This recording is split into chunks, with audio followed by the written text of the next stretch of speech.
Welcome back. I'm Wave Punk, and this is day 36 of producing for a year. Officially 1/10 of the way through the project. Today we're actually going to do a lot more learning and tutorializing than we are actual music making. Sorry in advance, not going to waste your time if that's not interesting to see what I learned throughout the course of the day. There's a lot of tutorials on YouTube that are, here's what to do, not here's why this works this way. Which makes sense when you think about it. YouTube is a place you go to solve your problems. You go and say, hey, where is this button? Where is this thing? How do I make this thing happen? And I kind of don't care how it happens. I just want it, or why it happens. I just want it to happen for me. And good YouTube videos, the videos that are rise at the top, are going to be the videos that give you those answers the most clearly.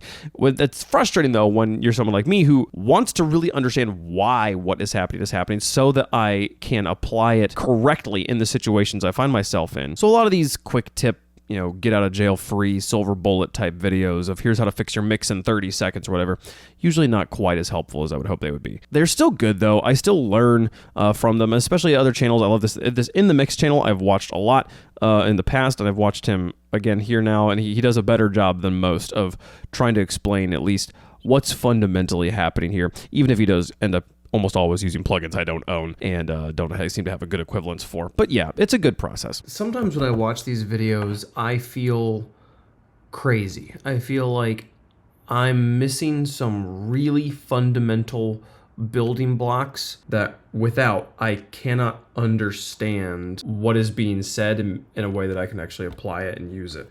And oftentimes when I watch these videos, I feel like I get like there's questions that come to mind that like so obviously, I'm like, it frustrates me that they're not obviously addressing the question. But again, it's like the fact that like none of the videos actually just say what like mid versus side is really.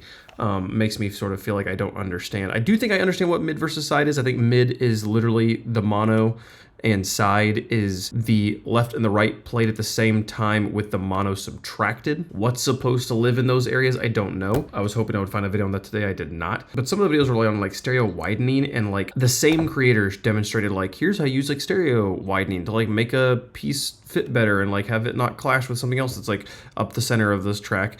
And then had another video talking about how like all mixes are basically just like a left channel and a right channel, and then anything that is played in both the left and the right at the same time becomes part of the mid channel. It's like, okay, so how do I make something come up the middle of a piece of music but sound wider? It's like it's in the middle but in the back of the middle instead of the front of the middle or something like that. I don't know what stereo widening actually is doing, because it's not panning, which is what happens when you like delay things a little bit, right? Things like that I don't understand. One thing I did learn though while watching these videos today, and this is a kind of embarrassing thing to say that I didn't understand, and very conveniently there is this thumbnail here of a wave. In the Mix here was talking about, I don't know what his actual name is, but In the Mix was talking about how important being in phase is, and about like if you need your kick and your bass to be in phase at the same time so that they are